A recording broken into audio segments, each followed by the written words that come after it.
What is up, everybody? Welcome to Rats on Film, the show where a bunch of film rats talk about and rank movies.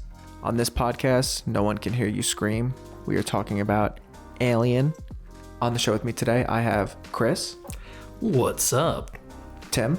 Hey, I was going to do something about on a podcast, no one can see you scream. Like, there's definitely a joke there somewhere. Well, no one can hear you scream. I'll cut it out. Okay, If yeah. you scream, I'll get rid of it. See, he screamed just now. Yeah. You didn't hear it. Oh, yeah. Great scream. You're just going to have to trust us on that. And I'm your host, Xander. Welcome to the show, everybody. I try and come up with like a little tag. Some are more obvious than others. Yeah. That is a great tag, objectively. Classic. So today we're talking about the Alien franchise. This is a weird one because there's a bunch of different movies, all of very different feels. Not a lot of consistency between them. No. But kind of a cool thing to have in a franchise. That's the best part about it. Yeah.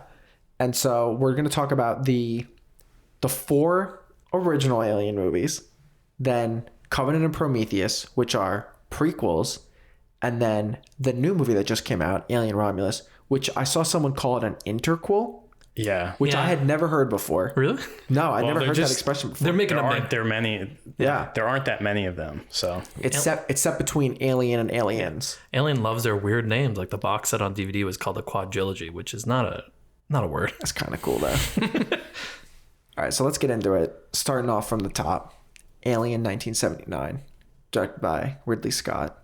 Well, this is a classic. I think the best way to describe this movie for me is in the movie, the android Ash, played by Ian Holm, has a quote where he calls the alien itself the perfect organism, designed to do one thing, kill without prejudice. And I feel like this movie is sort of embodies that spirit, where it's like this perfect contraption where it has one purpose. It's a very lean movie. It's a very mean movie. Everything is boiled down to its essential elements, and every creative choice is pointing towards one specific target, which is terrify the viewer in any way possible.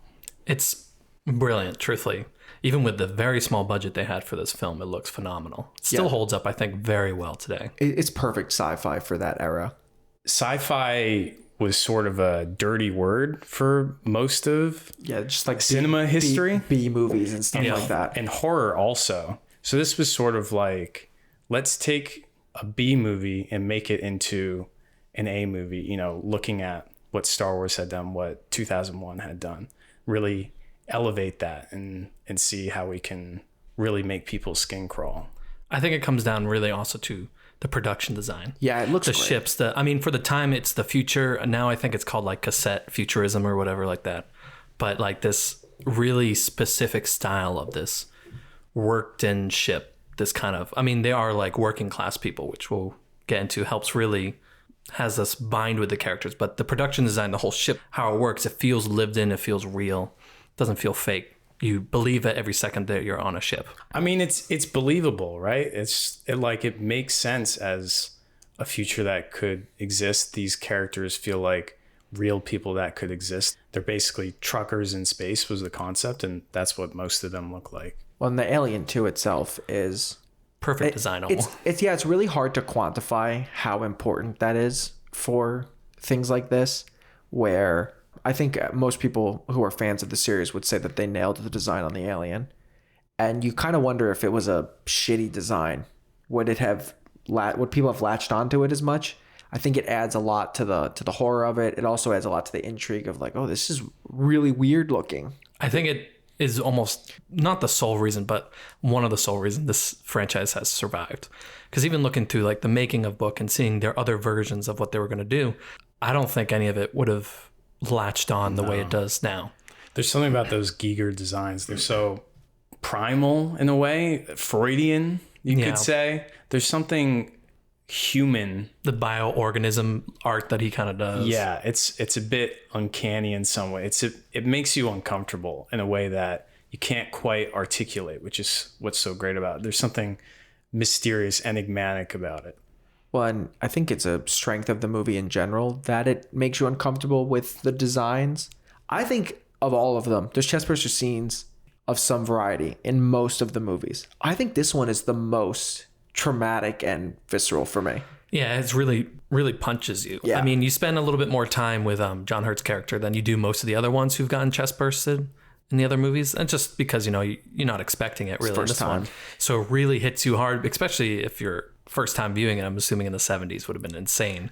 These horror sequences are, I think, incredible. I think just in general, the editing on this movie, you could probably make a whole like college course on the editing of this movie. The way the tension ramps up and ramps down, there's a bit of slow burn at the start. There's a lot of shots that last for a long time. And then when shit happens, there's a lot of really quick cuts. The chestburster scene to me is a bit like the shower scene in Psycho, where there's actually so many shots.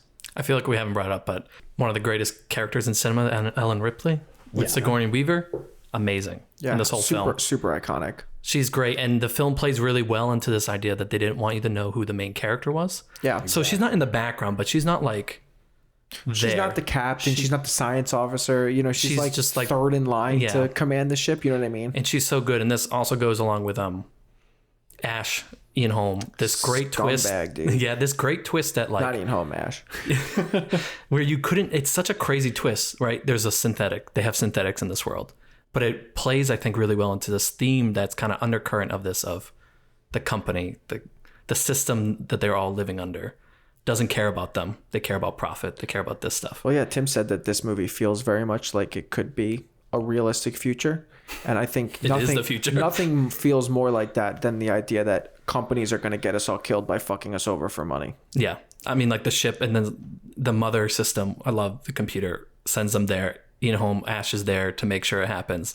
It's such a crazy twist when you really pull back and think about this like haunted house in space we didn't even style. necessarily know that there were robots in this universe until it just appears. Until there's bashed. There's no hints about it. There's hints that maybe there's something up with him, or maybe he's just way too into it. And I think it elevates this movie even more. And it truthfully elevates. We're going to talk more about it, but like the world of Alien gets elevated so much higher just from this few little lines of dialogue and this twist about how this universe works. And I think what makes it really stick with me, truthfully, all these films. But this one in particular brings it out in the forefront. Yeah, it's a great added dimension. It's not just this terrifying creature. It's it's what the creature represents.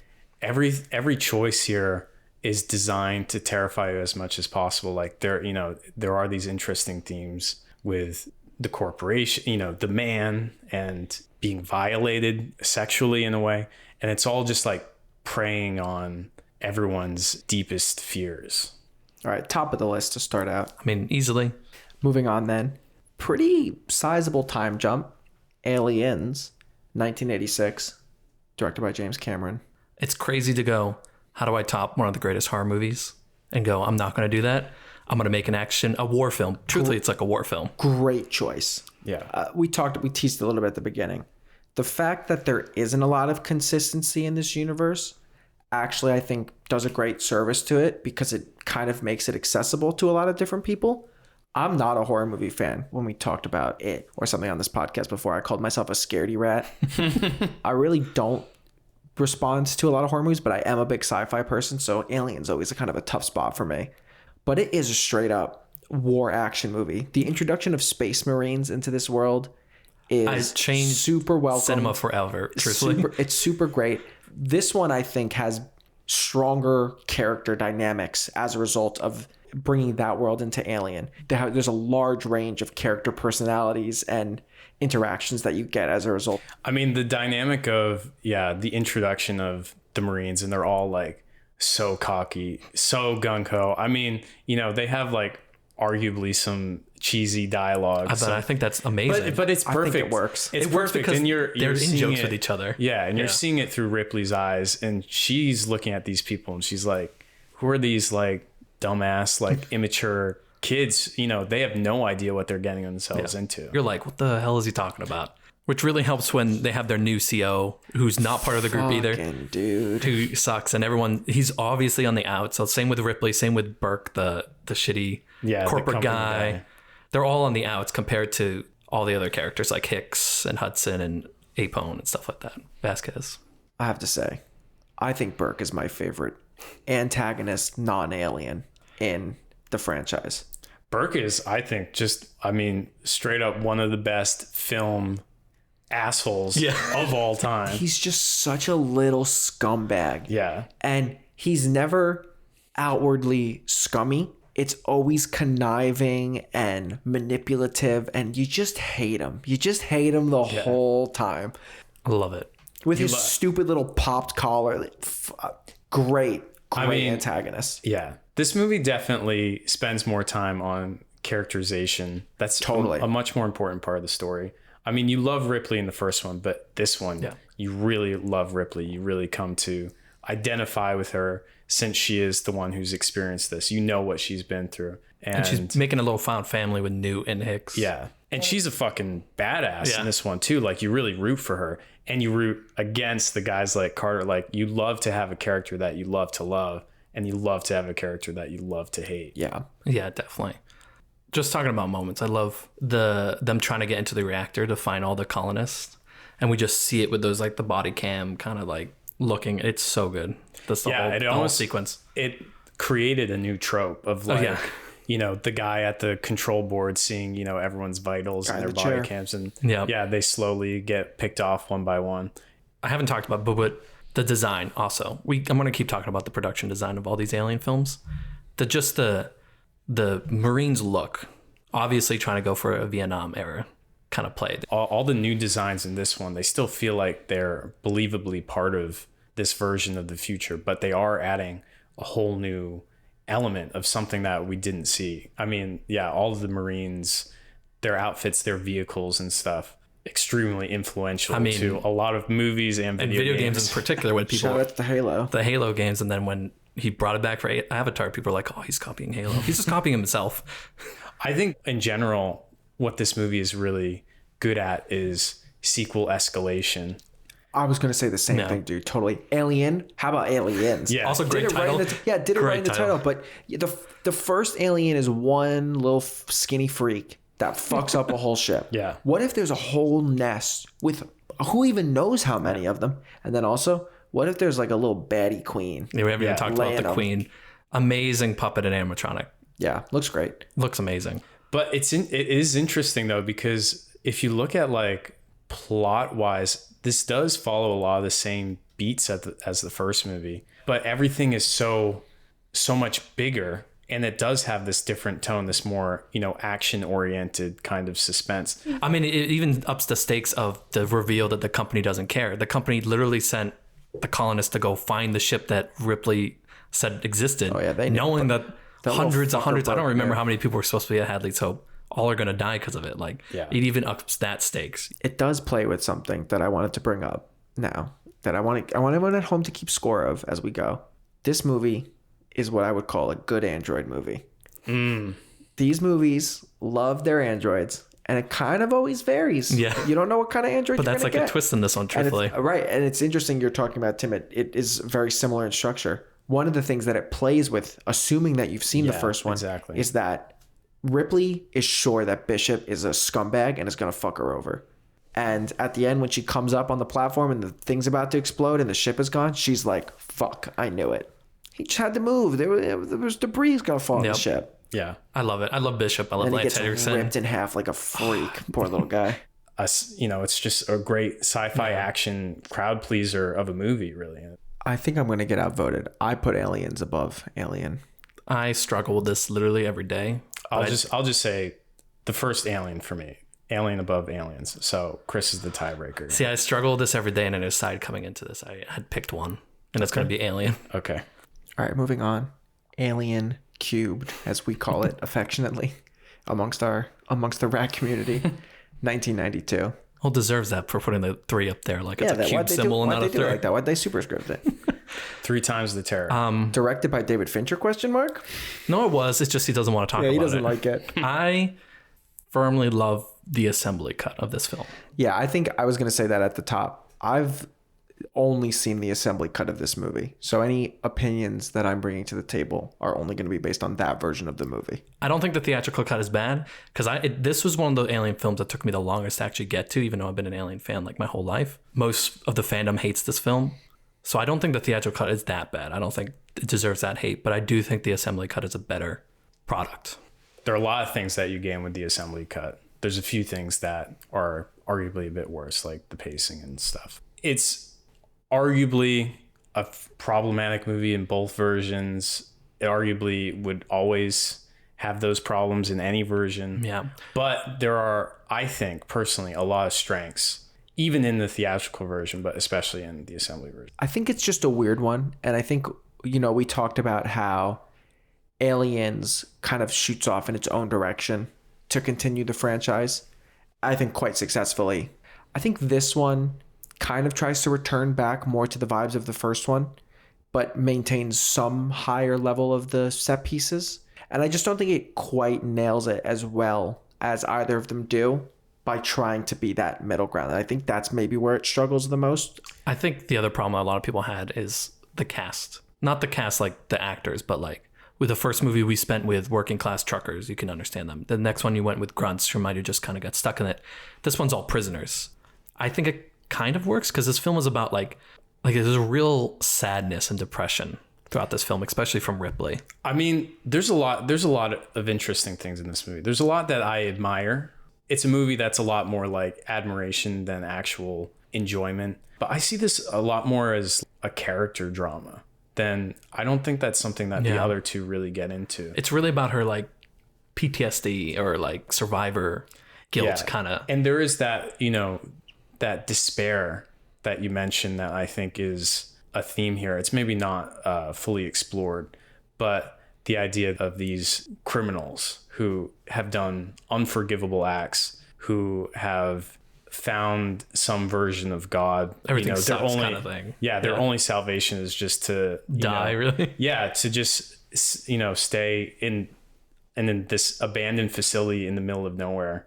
I think that's an interesting premise. I almost feel like this is one of the only movies where I feel like this could just be a movie itself, separate from the alien. But I do think the alien being part of this is really interesting because that alien does provide them that chance of salvation.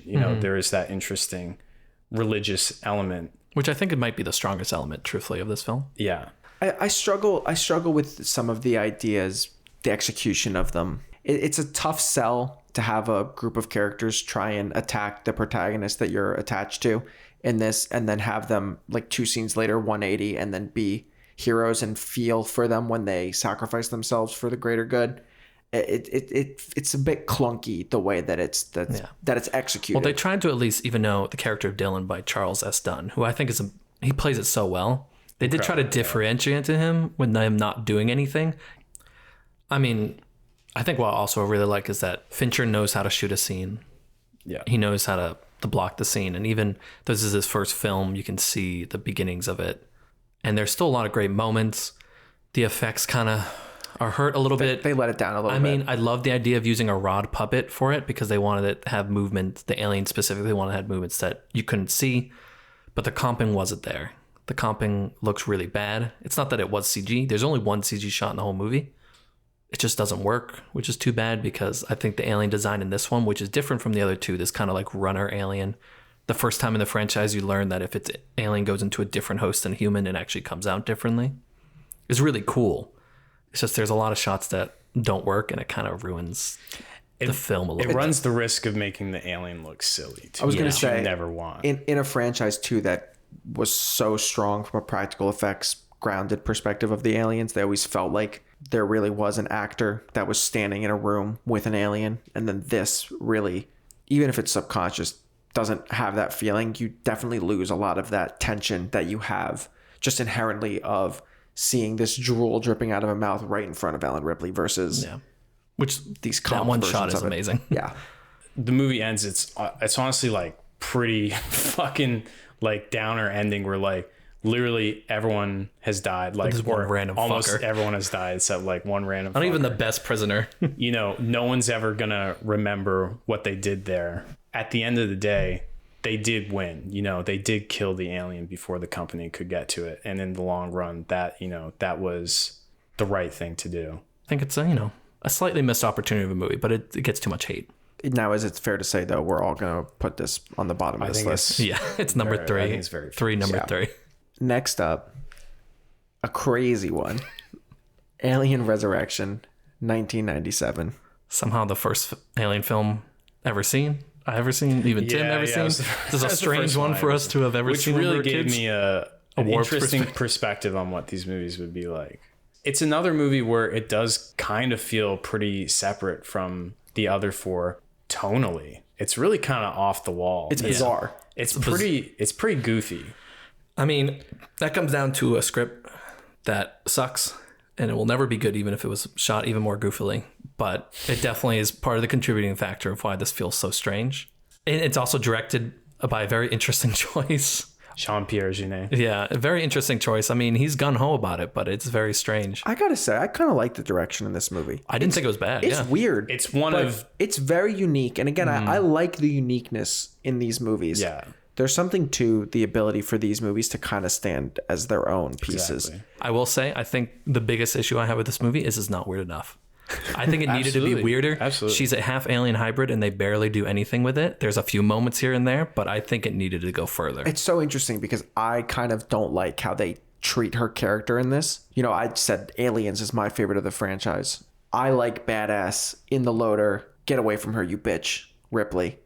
This weird little like licking things off the wall, like I don't know, kill me. I don't care. I'll kill you if you want. This world sucks. Is very strange. I think she And could've- I'm not super into it, but again, I respect that they're trying to go for something different. You know, Sigourney Weaver wants to do a different take on the character. They're well within their right to write her as a different character because she's a little clone that was born like 2 days ago or something. You know what I mean? Like, Well, I think they could have made her more badass with the weirder part of it. They didn't do anything with the fact that she's half alien. Besides that, her blood allows her to leave the scene. Really good at basketball. She's great at basketball and actually did that shot in the movie, which is cool. great to watch the behind the scene of Ron Perlman almost ruined the cut.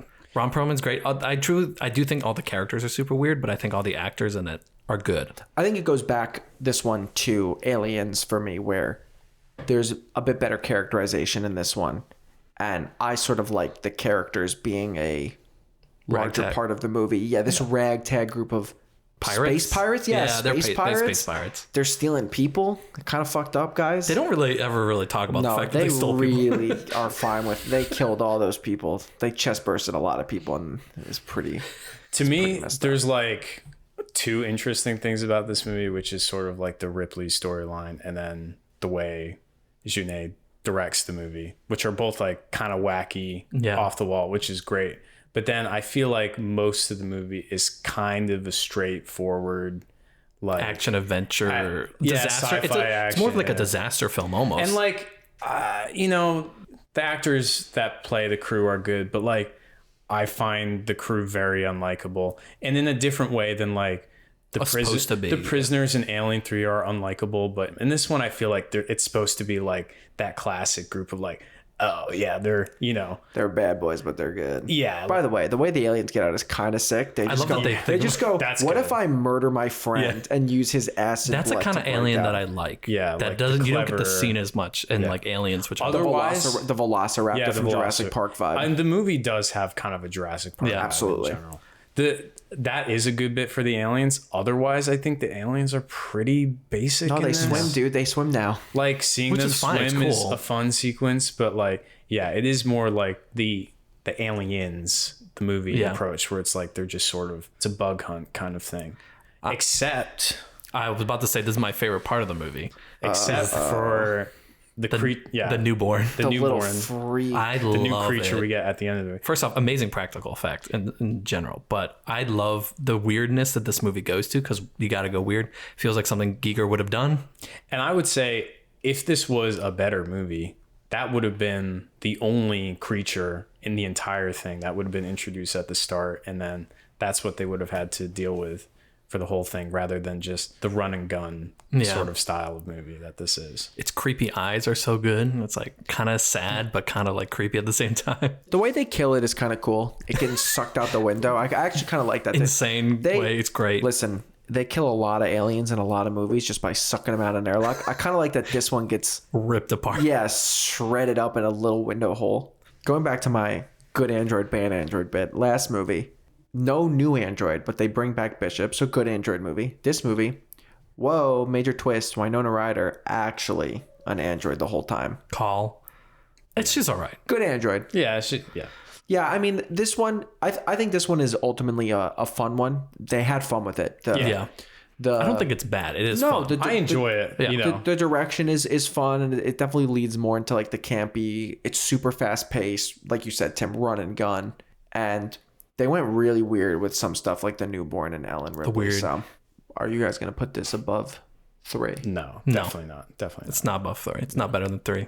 I think I might put it above 3. I think I have more fun watching this one. Well, Interesting. Well, outvoted. sadly, you outvoted. That's fine. I'll be outvoted every time on this one. These two got a little cahoots pact going on over here. No, we just know the objectively correct list. Guys, I'm getting cooed on this. This is about to be podcast. another coup in the Yeah. next one, probably. Objectively, in our opinion. Moving on. We're going way back in time. I don't even know how many years. Prometheus, 2012, with the return of Ridley Scott. I truthfully don't care about origins of things. I think you should leave it a mystery. But I will Right there with you. be a difference in saying that I do like this movie. I think that is, really to me revealing why this movie is so successful is I don't need to know the origins of all this stuff, but the movie, for every question it answers, I feel like it raises like 10 more. Yeah. So to me, the mystery is still there. Yeah, but I find that frustrating about this movie, where it's answering questions I don't really want the answers to, and then posing more questions that it's never going to answer. I kind of love that sort of frustration because it feels intentional. Obviously, some of the things are things that were set up for sequels that maybe never happened, but a lot of the questions without answers feels like such an integral part of the story they're telling. This, the story of the billionaire inventor Peter Wayland coming to try to find God and figure out Live why forever. What's the meaning of life? Why was I created? And the answer is like, I don't fucking know. Like, fuck you. I was going to say, the answer is fuck you, dude. Yeah, You little I nerd. also know. I love the love answer that the film gives where the humans say they built androids just because they could. Wouldn't be upset to hear that from your creator, that just because they could. That is a great line. Speaking of it, I love David. David's one of my second favorite character probably in the whole Welcome series. to a new round of Good Android, Bad Android. On today's edition, we've got newcomer David to the show. Guy loves, actually this is the second movie I was going to say, Guy loves Michelangelo, but that's actually the next No, movie. he loves Lawrence of Arabia. He loves Lawrence of Arabia. Played by Michael Fassbender. Red Flag. I think is amazing in this film. What are his motivations? Obviously, he's working for Peter Wayland, and a lot of the things that he does in the movie are obviously to fulfill Wayland's goals. But some of the things clearly is just kind of his own curiosity. Yeah, but his motivations seem to be people told him he can't do a thing, and he's like, I'm gonna do the thing. I'm gonna be better. To me, David is the best character in any of these movies, better than Ripley, in my opinion. He's my favorite. I hate David. I David. loved it. David is... Bad Android. David he is a bad person. Yes, you may not realize it at first, but David is the baddest android there is. I think David is such, I don't know, he's such a fascinating character to me. Well, that's my biggest complaint about this movie, I think. I'm not big on it. I think this is one of the divisive ones, and I think that it's a little bit out of place in the Alien universe, where it almost feels more like it wants to be a Blade Runner movie than an Alien movie to me. I love the concept of, potentially extraterrestrials landed on our planet because we found all these hieroglyphics. We want to go find that planet. And the David part of that is so tangential and so unrelated to that theme, which is also so unrelated to the Alien themes that I really like and resonate with. This has so little to do with any of those themes. It really is more interested in exploring how does a separate entity view humans. I really take the theme. I mean, I do think it does drop the corporation theme, even though Wayland is a piece of shit. I think it's more about one person than the corporation. Yeah, I'm kind of sad about the dropping of the evil corporation, but I think the film is more about creation than it is about AI. And David's there to show what we created, and maybe it's not that important. It is true that I don't think he was that interested in talking about Alien anymore, but he is still interested in talking about like why things are created, because he's always had this idea that alien was created. And I'm with you. Yeah, he is interested in like why the alien was created. I don't fucking like that. I want the alien to, why can't it just be an alien from a different system that has these different traits? Why does it have to be some genetically engineered human killer? I do kind of agree with that. I don't like the alien origin, but I think what I like about Prometheus a lot is the engineers, human and AI interaction with each other, and how it can breed this kind of destruction and that destroys everyone. I kind of admire director, filmmaker, what have you, who is not necessarily interested in what the audiences have always wanted to see. Audiences have wanted a prequel to Alien for a while, but I don't think this is at all what they wanted, which I think is what made people so angry. But I admire Which is more interesting than a prequel that's boring, I guess. That's the thing. To me, I admire someone who has a perspective, who has a story that they want to tell, and that's what they go for. And to me, I do feel like there are really interesting themes here that are new to the series, but they don't feel like they're in conflict with the other movies. I get if it bothers you, but to me, I just love that ambiguity, because it just feels so perfect for the story that it is anticlimactic, that maybe there just really is no answer to why are we here? You know what I mean? I like that, but then why the fuck is there an answer to why aliens are here? The alien, I mean, the xenomorphs. Like that's what's annoying to me. It doesn't feel consistent in its own themes. All right, where do you guys want to put Prometheus? Third place, easy. I would put it third question. Place. Bottom. I think there's some cool visuals and there's some cool ideas that it just ultimately doesn't hit the landing for me. Moving on then, the sequel to Prometheus, Alien Covenant 2017. Once again, directed by Ridley Scott. I think this film struggles with what's happened to many other sequels, where the backlash was so strong against Prometheus. What this film could have been kind of got destroyed in the process. I like the first 2/3 of this movie a lot. I think it falls apart with the alien at the end, but everything with David, the scene with David and Walter and the flute is great. I love that scene. I think this is a movie where if you liked Prometheus, you'll probably like this one. If you didn't like Prometheus, you probably will like this even less. Yeah. As someone who is the world's #1 David fan, David for life. He's David great in this movie. This movie, if you like David, this is a fucking great movie. I have issues with this movie, but I do enjoy this movie a lot. It does feel in a lot of ways like two movies put together. Mm-hmm, yeah. There's the first movie, which is the Colonists, which is cool. Which I think is a really interesting cool idea, setup for an alien movie. We've never really seen the colonists on their way to someplace and stuff like that. And the planet they land on, it's really interesting to see that sort of location in an alien movie. We haven't really got that sort of Earth-like setting. So there's the Colonist movie, and then there's David's movie, which comes crashing in. I think the first third does work really well. I think it's a really good setup for an alien movie, and I find all the David stuff like even better than anything that's in Prometheus. I do love all the David stuff. Like it's a really good payoff, I think, to a lot of the things that they set up. The first third about the colonists, great setup. I love that setup. It's all interesting. I think the neomorph in the back. It's a cool world building and element. And the backburster scene is also really great. And it's just like this failed thing. These colonists are failing. The second third, where it's David's weird ass creation, this kind of Renaissance thing. Incestuous relationship with Walter is an amazing scene. It's something I feel like only Ridley Scott would come up with. His obsession with robots. I love all the stuff in the second third. What I was mostly saying is I feel like when Ridley has to put the xenomorph in, even though it's not called the xenomorph, it's like the predomorph or whatever.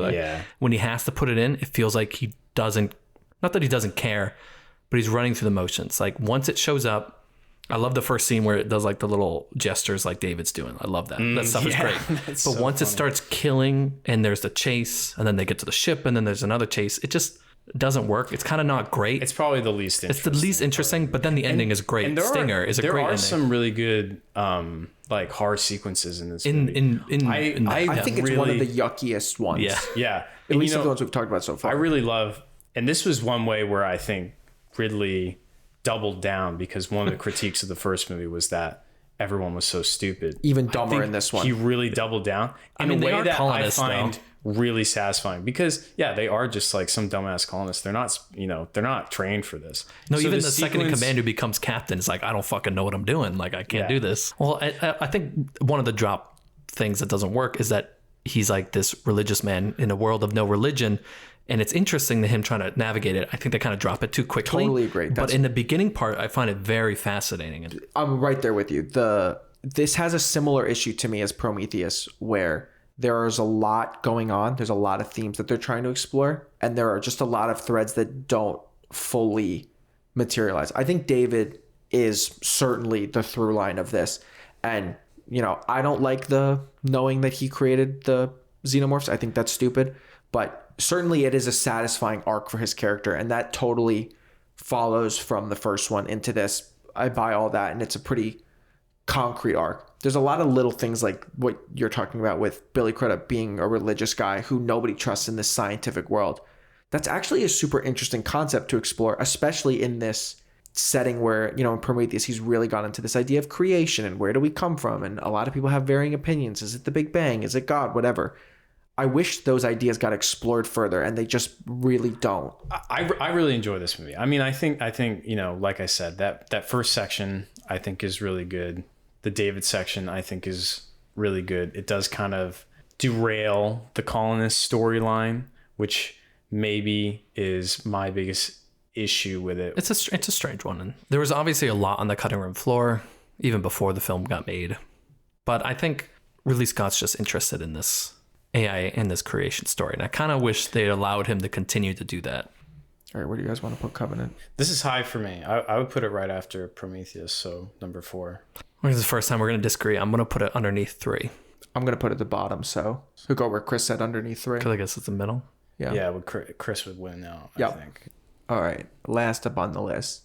Fresh off the presses, hot in the theaters now. Go check it out. Alien Romulus, I'll be sworn the shit out of this. Spoiler alert, we did this for the Deadpool and Wolverine episode as well.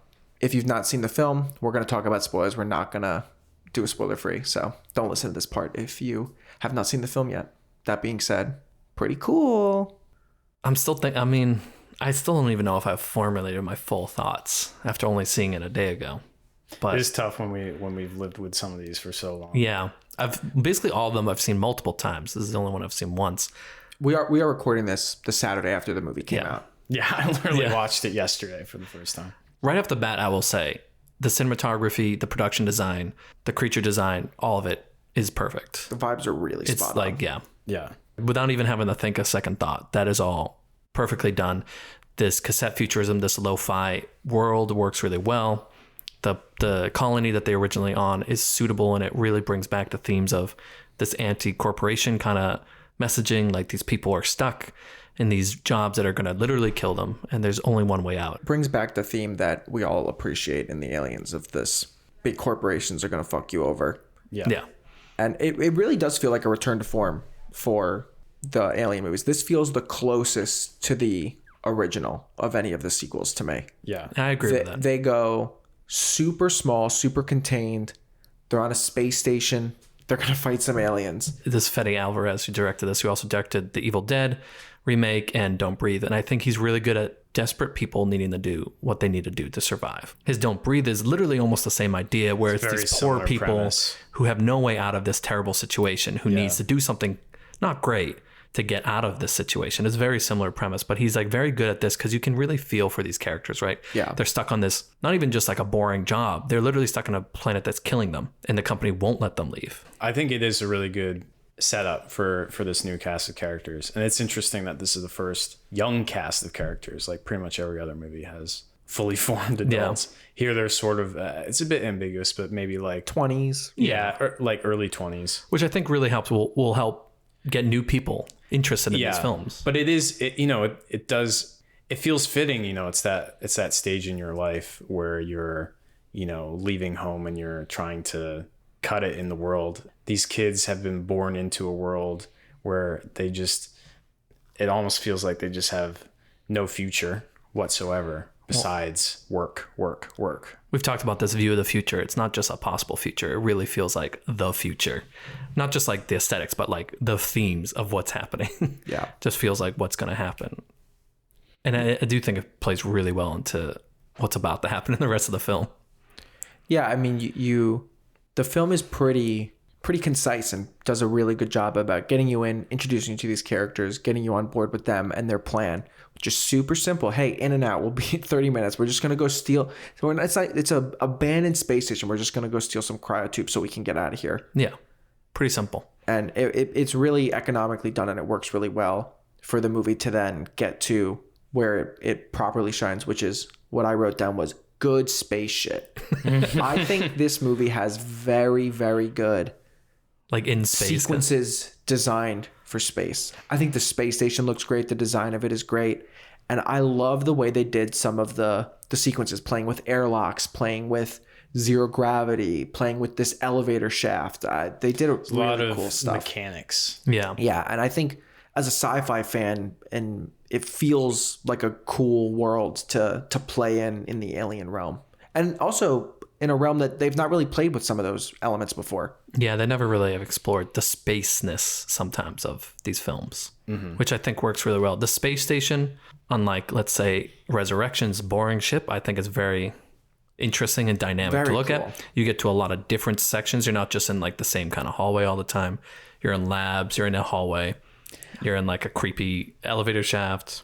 I agree to an extent. I feel like they maybe could have done a bit more with it. A lot of this movie does feel a bit like playing the hits, I guess you could say. Yeah. The space station, it looks excellent. But what really sets it apart from, the Nostromo? I do agree. It probably could have more character and more memorable. Like we all remember the Nostromo. Talking about characters, I love talking about robots again. I love Andy. Oh, wait, let's go back really quick. We missed one. Good android, bad android. Bad android on Covenant. Bad boy David. But good boy Walter. Good boy This Walter. one, my favorite android. Half and Andy. half. No, he rules. No, but I meant he does. Team Andy. I do love Andy. He at the beginning, this really like malfunctioning robot. It's crazy how like his first line, I was like, I love this guy. Yeah, and then he does this amazing 180. And also speaking of, we're going to keep talking about these frightening images. The image of when he's rebooting and he's just stuck in that pose with this lighting and the face huggers dropping out, his eyes rolling back. It's just like this disturbing image. Even though he's a robot, he looks real, and it's just like this great shot. Well, it's and a then great relationship he has with Kate Spain's character, Rain. Yeah, where it's like the sibling dynamic. So if we're identifying with Rain, then Andy's like our brother. Yeah, and then he switches side. They always have to separate characters in horror movies. Totally. This one feels very realistic because they're being separated because Andy's trying to kill one of them, even though it's for the best. He's trying to get to them, so they separate three in like the three. Yep. And it feels really natural because the synth is trying to actually do what's in the best interest. R.I.P. Navarro. So in terms of good android, bad android, there is a bad android in this. Correct. Bad in two different ways, Yeah. I would say. Yes. The character is evil, and arguably the way they did it is evil too, or at least unethical. There's really no reason. If he's not actually Ash, you should have just done a different actor, because I was distracted the entire time. Completely distracting, completely unnecessary. Unnecessary. Yeah, it looks bad. They should have just had a different actor. Like, it doesn't really matter that it's the same model. We here at the Rats are not in favor of this resurrection of deceased actors. Let them be. Let their work speak for itself. Cast new people to make work that resonates with people. There's a bit of that, like playing the hits here. Sometimes it works, sometimes it doesn't as much. I think the other moment that I really didn't like was when Andy saves Rain and he says, "Get away from her, you bitch," repeating the line from Aliens. That really bothered me. Like, it's such a grown moment. Yeah, it just doesn't an work. eye-rolly reference of something that a character wouldn't be able to possibly reference. I would say a great moment of him rescuing her. It's one of the best sequences in the movie, Yeah. I think, is the zero G. It's such a cool idea. Talking about this moment, the thing that I think stands out for me the most in this movie, I agree with you, Tim. For the most part, it is playing the hits, and I think it's playing them well. I agree. I don't mean that in a dismissive way, that it's not bringing anything new to the table, because I think it is. Sometimes you can just play the hits. It's creating new ways to do similar, familiar things, and I think it's doing that very successfully. I think Kaylee Spaney and David Johnson are excellent in this movie. I think their performances are really good. I like the character dynamic that they've created here. Rain, I think, is a really cool character because we talked about the sibling dynamic. Rain and Andy are just trying to keep each other alive. That's what's motivating them through the movie. And I think that's a really cool dynamic.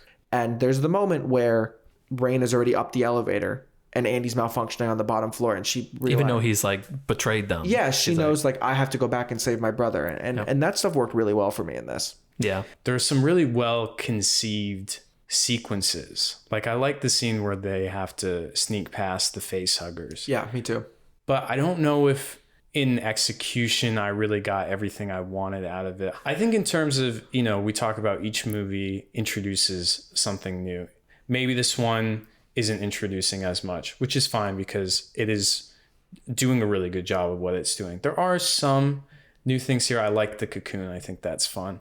I like looping things back around to Prometheus and Covenant. Yeah, I did love that it did actually talk about it. I do like where they bring it with the offspring, I guess it's called. We got the baby.